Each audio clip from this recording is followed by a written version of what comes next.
tergejolak kayak gitu. Aduh, macet banget ya aku. Aduh. Ya guys. Kalau misalnya kayak gitu, berarti sebenarnya dia nerima nggak sih dengan toxic itu?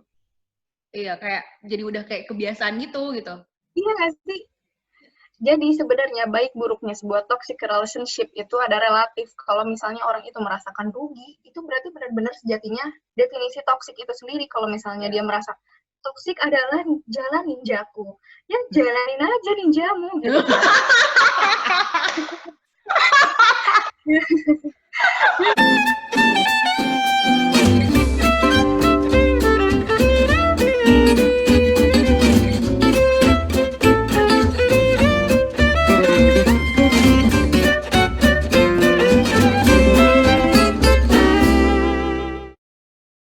Tiga. Assalamualaikum warahmatullahi wabarakatuh. Selamat datang di konten Oka Opini Kita. Di sini konten ini membahas masalah sosial, Pendidikan, dan teknologi dibahas secara tajam-tajam santai. Hari ini kita ditemani oleh Teman ngobrol kita jauh banget dari Jawa Barat, tepatnya di Bandung. Sekarang dia lagi di pantai sih kayaknya tadi. Tapi nggak tahu kalau sekarang udah ganti. Itu dia. Hari ini kita pembahasan tentang sosial ya. Ya, hari ini tentang sosial. Apa sih sosial apa? Makanya ya gitulah. Ditunggu ya. Dan kita hadirkan teman ngobrol kita, Fani. Halo. Udah ganti. Wah, ya. Masih di pantai mereka. Udah kepanasan. Mereka kan gue sendiri. Halo, apa kabar? Alhamdulillah baik, Kak Anwar dan Kak Gita. Gimana kabarnya? Gue berasa tua banget. Ayo kita sama Anwar aja ya biar seru. Iya, biar seru. Oke, ya udah Kak. Oke, sorry. Yuk lanjut. Keluarga sehat kan di sana? Alhamdulillah sehat-sehat. Alhamdulillah keluarga sehat, tapi belum berkeluarga sih gitu. Oh iya. Kita nggak bahas sejauh itu. Kita nggak bahas sejauh itu, tapi nanti belum. Kalau misalnya Fani mau berkeluarga nanti Anwar yang keluargakan. Oh oke. Oh gitu. Oke. Makin jauh ternyata. Iya, oke lanjut. Oke, kan di sini kita udah chat Fani juga kan, diskusi perihal masalah topik kita mau bahas. Hari ini kita mau membahas masalah toxic relationship. Nah, kita udah research dari beberapa pengalaman teman-teman di sekitar kita. Terus juga dari sosial media, terus juga dari berita-berita yang hangat diperbincangkan di dunia maya maupun di dunia nyata. Nah, ini ada beberapa pertanyaan yang akan kita ajukan ya. Bukan ajukan sih sebenarnya, kita diskusikan. Nah, itu. Pertanyaan pertama. Apa? Yaitu toxic relationship itu apa sih? Maksudnya dari segi secara umum. Luas-luasnya gitu. Iya, secara luas. Mau di keluarga, teman atau percintaan. Iya. Oke.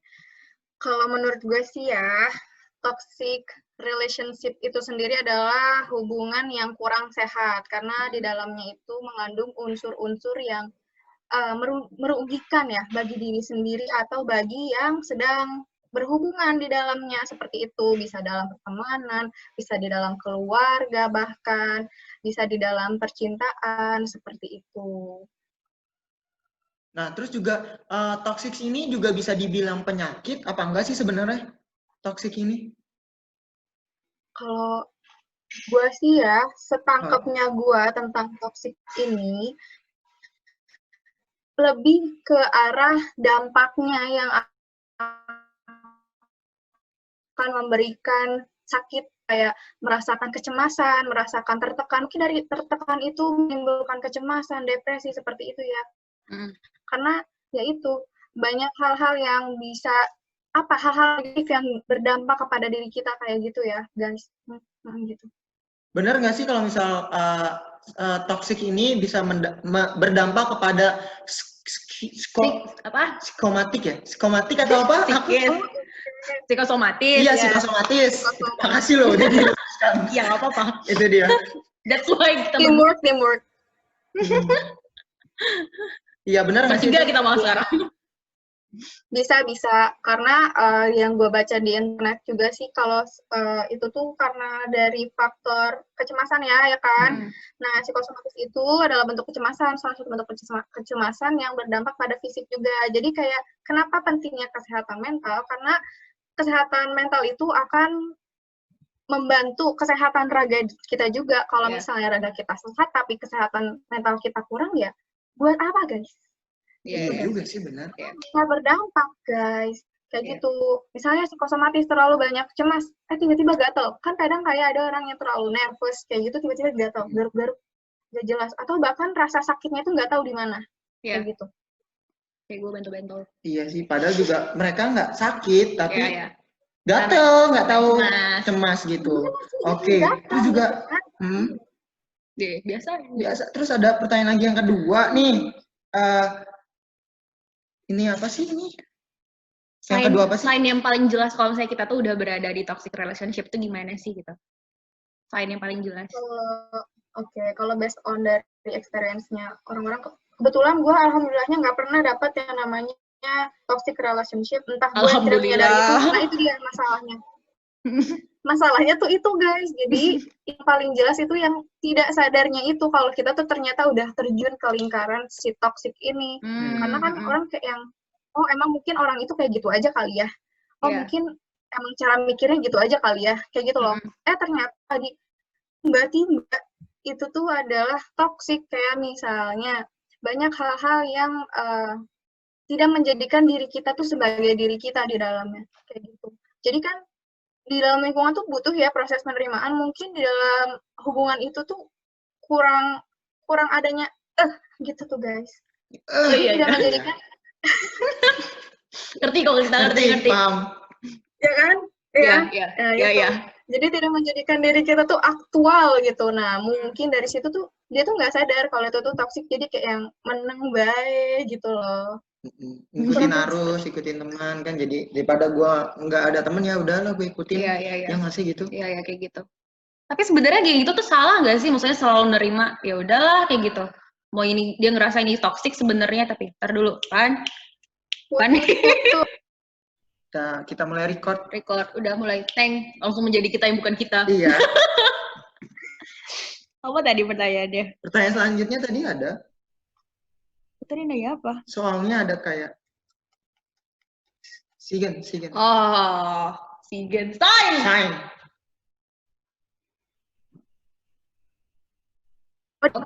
Lanjut. Oke. Menurut gue kalau yang paling jelasnya itu di mana kita nggak bisa jadi diri kita di dalamnya, kayak gitu. Nah, yang paling sulit itu keluarga, ya nggak sih? Keluarga adalah sistem terkecil di lingkungan terkecil di sosial, ya, yang bisa membentuk karakter diri kita, kayak gitu. Tapi di dalamnya ada toksisitas, kayak gitu. Kan bingung tuh kita gimana keluarnya, ya nggak sih? Menurut gue, kalau misalnya udah kita nggak bisa aktualisasi diri, kita merasa nggak nyaman, kita merasa tertekan, kalau gue sih ya, kalau ada di posisi kayak gitu ya, mending diomongin aja, kayak gitu. Kayak gitu sih. Kebayang nggak sih maksudnya? Kebayang. Diomongin. Kebayang. Yang tadi ya. Kan kalau misalnya, kadang tuh ada orang yang gini, kalau misalnya ini di luar sampai dia akhirnya dia omongin kayak gitu. Nah, kalau misalnya dia udah berada di dalam toxic relationship itu, kadang juga ada orang kayak, ya udahlah, nerima aja kayak gitu. Kadang dia juga berusaha kayak memahami orang, atau mungkin mereka kayak gitu, mungkin ada alasan tersendiri kayak gitu. Sebenarnya penerimaan itu nggak apa-apa nggak sih ke diri sendiri gitu, atau emang itu salah sebenarnya kayak gitu. Kan dia udah sadar nih toxic, tapi kayak ya udah coba terima kayak gitu. Coba terima, tapi itu sebenarnya salah nggak sih kita pendirian kayak gitu, salah nggak sih sikapnya? Kalau menurut gue, salah atau benarnya itu kalau misalnya dia bisa berdamai sama diri dia di lingkungan itu. Maksudnya, kalau misalnya itu merugikan untuk dia dan dia menerima, itu salah. Karena dia dan diri dia harusnya bisa merdeka dong, ya nggak sih? Apalagi dalam hubungan, di lingkungan sosial. Dia nggak bisa, nggak ada di lingkungan sosial tuh nggak bisa. Karena di Islam pun mengajarkan kita ada hablum minannas, nggak cuma hablum minallah doang. Kayak gitu. Jadi, kalau menurut gua, nerima tapi merugikan untuk dia buat apa, guys? gitu. Jadi lebih baik kalau menerima tapi ada solusi setelahnya, kayak misalnya dia nerima nih orang ini kayak gini, tapi setelah itu dia bicarakan, sorry gue nggak suka nih kalau kayak gini, baiknya gimana? Apalagi kalau misalnya yang paling mudah itu dibicarakan tuh di percintaan, ya nggak sih? Kalau di pertemanan mungkin gengsinya lebih tinggi karena intensinya nggak jauh lebih sering daripada love gitu, ya nggak sih? Menurut gue sih. Jadi lebih baik dikomunikasikan apa yang menurutnya itu tuh merugikan dan apa yang menurutnya itu salah, supaya si hubungan ini tetap terjalin dan toksik ini nggak jauh lebih lama gitu dirasakan. Karena ya menurut gue nggak salah sih untuk kayak jujur, kayak lo kayaknya nggak, jangan deh kayak giniin gue nggak tahan gini-gini atau gimana, dengan cara yang baik lah. Kalau menurut gue sih kayak gitu ya. Mana tuh? Sesuai sih memang ya. Iya. Gitu. Yang biasa sih yang paling sering terjadi toxic relationship itu emang di hubungan nggak sih? Hubungan percintaan. Tapi tuh kadang juga kayak gini loh. Gimana? Ya udah dia kayak udah berusaha kayak udah ngomong kayak gitu. Tapi kayak ya udahlah gue udah sayang. Nah itu gimana tuh? Kalau misalkan kita udah sayang ini, yarin lah. Itu gimana? Mungkin kayak beberapa kali dia udah berusaha buat ngobrol kayak gitu. Nah, tapi akhirnya udah kayak gini, udah sayang kayak gitu. Itu kan udah racun banget gak sih sebenarnya? Iya, itu sebenarnya racun, tapi dengan dia mengumpat di balik rasa sayangnya. Itu sebenarnya yang harus disembuhkan apanya sih sebenarnya? Ya, apa emang udah di dirinya yang udah kayak ya udah nerima aja dia udah terlalu nyaman dengan ketoksikan itu, atau memang harus sebenarnya mau gimana pun itu tetap kita harus merdeka kayak gitu, gimana tuh kira-kira? Nah guys, jadi gini ya guys, kemarin gue webinar, terus ada yang cerita. Oke, siap. Apa tuh webinarnya? Kemarin gue webinar nih ya, terus si speaker ya, bukan speaker ya. Iya. Itu bilang dia tuh ternyata ada di lingkaran toxic relationship, terutama di percintaan. Lo tahu yang dia lakuin tuh cuma bisa nerima doang, dan setelahnya dia nangis. Cuman yang gue tangkap dari dia tuh adalah menghargai diri sendiri itu lebih penting daripada kita harus menghargai orang lain. Jadi kayak kenapa? Karena kadang kita lebih merasa nggak enakan ke orang lain daripada ke kitanya. That's why toxic tuh menggelegar gitu ya. Apa bahasa menggelegar? Apa ya namanya tuh? Iya. Ngerti kok, kita ngerti maksudnya apa. Tidak bisa diimplementasikan dengan kata-kata. Kayak menggelegar tuh udah paling ini deh. Kayak gitu. Jadi, wah iya ya. Kadang kita nggak sadar banget kan, dan berkali-kali sering banget rasanya tuh nggak sadar untuk ada di toksik karena ya itu nggak enak, ngerasa nggak enak walaupun udah dikomunikasiin yang tadi embel-embel, gue udah sayang banget. Sayang itu nggak harus nerima toksik loh kak. Kalau misalnya kamu sayang sama dia tapi kamu nggak sayang sama diri kamu, buat apa toh? Ya Tore? Toh. Iya toh. Buat apa toh? Iya bener. Bener banget. Tapi kebanyakan gitu, netizen kan? gitu sih. Nah iya, kebanyakan netizen, dan bahkan sebenarnya bisa jadi diri kita nggak sadar ternyata kita ada di lingkungan toksik yang ternyata fine aja tuh, mungkin dia emang perilakunya kayak gitu aja, mungkin dia emang karakternya gitu aja. Tapi kita yang sebenarnya yang paling tahu diri kita adalah diri kita sendiri. Jadi lebih baik ya batasin lah yang mana yang merugikan dan enggak. Coba bukan termenung ya, lebih kayak refleksi aja. Sebenarnya itu tuh baik merenung. Karena ya yang tahu kebutuhan, yang tahu termenung ya, merenung. Jadi kayak yang mana yang baik buat lo, yang mana apa yang menjadi keinginan dan tujuan lo yang tentukan gitu maksud gue guys. Berarti yang lebih penting sebenarnya yang kita omongin tadi itu lebih kayak lo tuh harus love yourself nggak sih? Self respect lah. Ya, self respect. Ya self love. Oke, thank you. Ikutin gue, self-love. Oke. Ada pertanyaan apa lagi nih, gengs? Mana ya? Ntar cari-cari dulu. Oke. Ini ada nih dari siapa? Dari rekan kita kayaknya deh. Yang mana tuh? Ada orang tuh bilang, ada pertanyaan simple sisis, gitu katanya. Pertanyaan simple sisis. kalau untuk urusan percintaan dan pertemanan mudah untuk keluar dan meninggalkannya. Tapi kalau di keluarga itu gimana? Nah, Nah, Oke. itu ada nih dari netizen bilang. oh gitu. Siapa netizennya sini kenalan sama gue? Jadi gini. Saya masih disamarkan Kalau namanya, menurut sebut gue- saya Bunga. Yang suka pakai boraks ya. Aduh. Iya. Oke.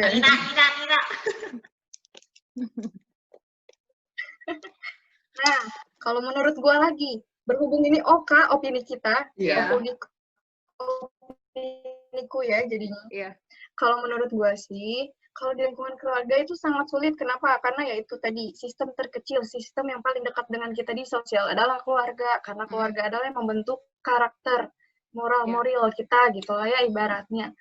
Kenapa sulit? Karena pertama, ada di dekat kita gitu. Cuman, ya balik lagi ya, nggak semua keluarga merasakan atau ada yang namanya toxic relationship. Cuman gimana sih cara keluarnya? Kalau menurut gue itu adalah komunikasi. Komunikasi. Alas ya. Iya. Apa tuh? Terlalu semangat. Komunikasi. Pokoknya. Kepentok aja. Semua. Kalau kata gue sih komunikasi ya. Karena gini, yang paling tahu diri kita balik lagi diri kita lagi. Jadi jadi gimana ya, kalau misalnya kita bisa bilang keluarga, terutama orang tua, misalnya orang tuanya toksik banget nih ya, misalnya nggak harus melulu orang tua, bisa jadi kakaknya atau adiknya atau neneknya, kayak gitu, pokoknya yang menjadi keluarganya.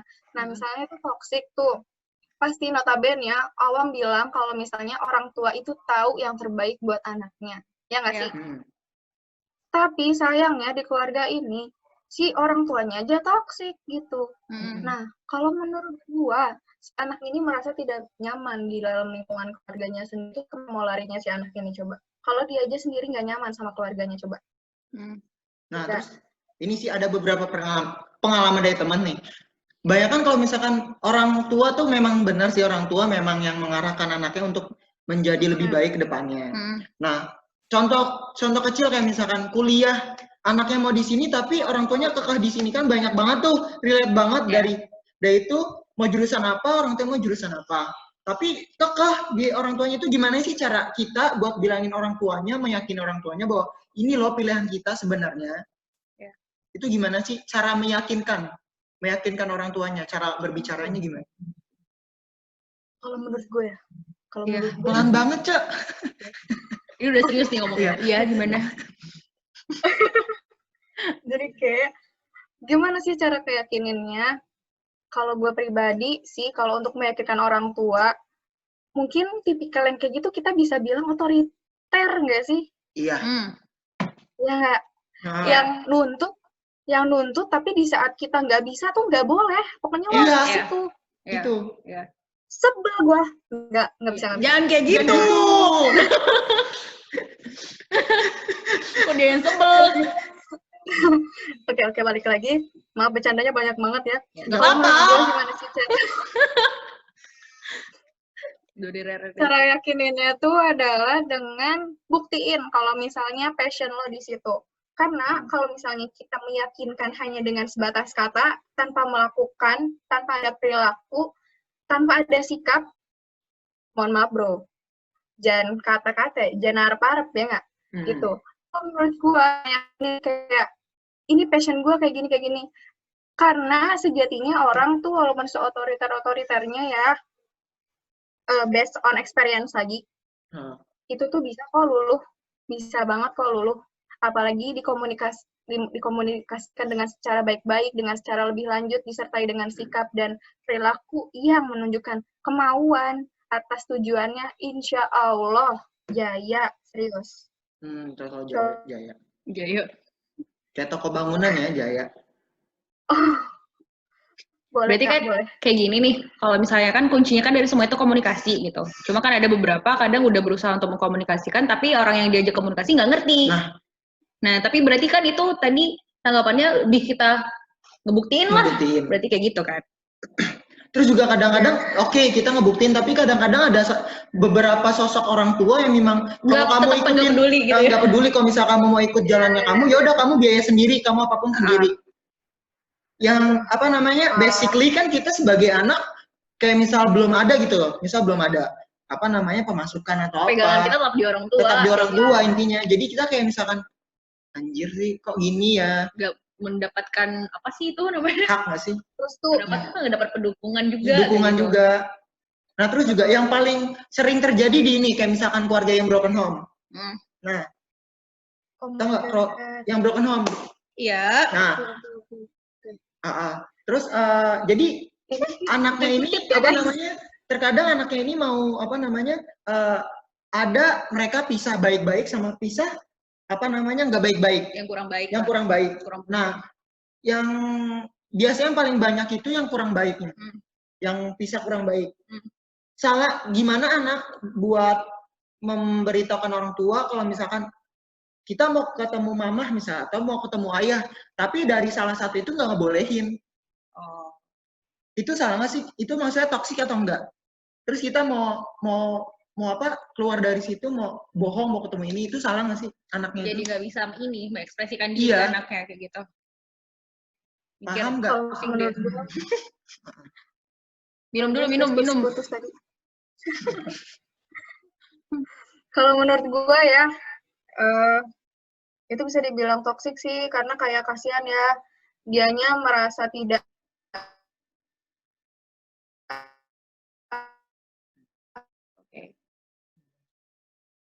funny. Wow, aktualisasi diri dia kan putus deh. Putus tahu gak sih? Iya tadi putus, lanjut tadi kenapa? Menurut lo? Ya kalau menurut gua nih punten ya, menurut gua sih itu tuh jadi toksik guys, karena dirinya ini tidak merasa bebas, tidak merasa merdeka atas apa yang menjadi kebutuhannya. Karena orang tua itu bisa jadi sumber afeksi buat anak itu sendiri. Sedangkan, tapi kalau kita lihat dari latar belakangnya aja, maaf, broken home kayak gitu. Dengan cara nggak baik-baik pula. Jadi anak itu aja udah tidak mendapatkan afeksi yang seutuhnya dari kedua orang tuanya. Ditambah lagi dengan cara yang nggak baik-baik. Kalau misalnya kita lihat dari sisi mana-mana, nggak cuma lihat sisi dari anaknya, dari sisi orang tuanya pun pasti merasa tertekan dong. Kalau menurut gue, ini toksik yang bisa diterima dulu. Kalau menurut gue ya, karena kalau misalnya kita mau lihat sisi, dari berbagai sisi gitu ya, maksud gue, dari sisi orang tua, dari mamanya, dari papanya, dari dianya gitu. Nggak bisa lah kita paksain kayak yang kalau misalnya kata mamanya nggak boleh ya, coba turutin dulu, karena mungkin ada alasan yang bisa menjelaskan kenapa sih nggak bolehnya itu. Kayaknya ketemu nggak boleh nggak, ya kan? Kayak gitu. Dan ya itu balik lagi komunikasi. Jadi kayak misalnya mamanya nih, dia tinggal sama mamanya nih. Nah komunikasinya jelas kenapa nggak boleh ketemu sama ayahnya, supaya dia merasa yakin dan merasa aman kalau misalnya, oh itu ya ternyata nggak bolehnya. Jadi nggak ngerasa harus ngebohongin orang tuanya. Karena kan dari situ jadi bikin masalah baru nggak sih? Pertama, dia merasa tertekan dan mau gak mau nih gue harus kayak gitu kan. Tambah lagi nanti bikin mamanya khawatir kayak gitu. Kalau secara umum ya, kalau secara awam pandangannya kayak gitu. Oke. Terus ada lagi nggak? Dapat itunya. Terus dari ini berita yang kita udah rangkum sih. Yang mana tuh? Yang ini katakanlah siapa? Katakanlah yang mana nih? Katakanlah nih sis, misalnya seorang yang sudah sembuh dari TR. Maksudnya TR ini kan toxic relationship. Nah, apa namanya, seseorang yang sudah sembuh dari TR tapi tetap merasa ada pergolakan batin, kayak nggak benar-benar menerima kalau dia sudah sembuh, malah merasa ada sesuatu yang hilang di kehidupan dia. Apa yang harus dia lakukan? Hayo. Kalau tergejolak kayak gitu, aduh, macet banget ya aku. Maaf ya guys. Kalau misalnya kayak gitu, berarti sebenarnya dia nerima nggak sih dengan toxic itu? Iya, kayak jadi udah kayak kebiasaan gitu. Iya nggak sih? Jadi sebenarnya baik buruknya sebuah toxic relationship itu ada relatif. Kalau misalnya orang itu merasakan rugi, itu berarti benar-benar sejatinya definisi toxic itu sendiri. Kalau misalnya dia merasa toksik adalah jalan ninjaku. Ya jalanin aja ninjamu gitu.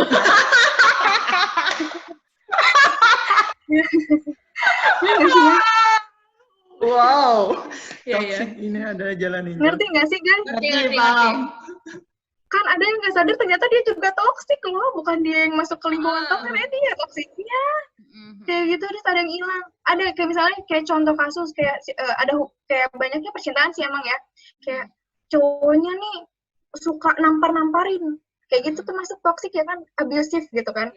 Tapi dia ngerasa di saat putus, gue nggak bisa nih kalau nggak dikasarin, anjir. Kayak gitu dia nggak suka sama cowok-cowok lembut-lembut tuh, nggak suka dia. Kayak gitu. Oh mungkin emang karakter dia itu adalah karakter yang bukan karakter ya, mungkin kebiasaan. Karakter yang terbentuk Jadi itu nggak sih? jadi nah, kalau karakter mungkin terlalu berat kali ya, karena karakter itu sulit untuk dibentuknya. Mungkin kebiasaan, karena kebiasaan itu kayak proses pembelajaran yang diulang-ulang ya nggak sih? Ya. Kayak kebiasaan aja kalau misalnya dia Ditampar dikasar. terus pak, tampar. Lagi bang, Kurang nih, Bang. udah kapalan katanya. Iya. Kayak gitu. Mungkin itu kalau misalnya menjadi jati diri dia, anjir, nggak jadi jati diri juga sih. Mungkin hal yang menjadi kebiasaan untuk dia ya. Kalau memang dia nyaman untuk menjadi toksik atau ada lingkungan toksik ya silakan, karena mungkin dari orang luar yang ngelihatnya itu tuh sebagai hal yang merugikan untuk dia. Gitu sih. Kegambar nggak sih maksud gue? Iya. Ngerti kok, kita ngerti. Paham banget. Toxic gitu kita ngerti lah. Iya, toxic. Soalnya banyak. Paling toxic gitu. Terus juga mau nanya sih, lo ada nggak sih kayak misalkan contoh kayak ada temen lo yang ada apa namanya berada di lingkungan toxic, terus gimana cara dia bisa keluarnya? Ya nggak sih buat teman-teman udah pernah nemuin kayak gitu nggak sih? Ada. Ada yang di pertemanan, ada yang di keluarga, kurang lebih ya dia merasakan itu ya, jadi dia menyadari. Dan keduanya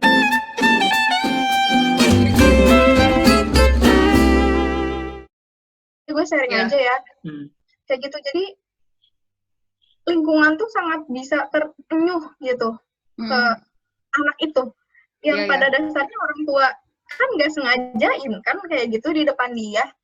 Siapa tahu si anaknya cuman keep nggak sengaja lihat gitu kan. Keep nggak tuh. Jadi langsung ke memori sama dianya ya enggak. Jadi kayak gitu, makanya apa ya, pentingnya pengawasan sama kayak ada batasan-batasan lah pas tuh, terus pengetahuan itu sangat penting, apalagi yang namanya kasih sayang itu jangan sampai kurang. Gitu. Biar anaknya merasa aman, merasa nyaman, merasa didengar, karena pentingnya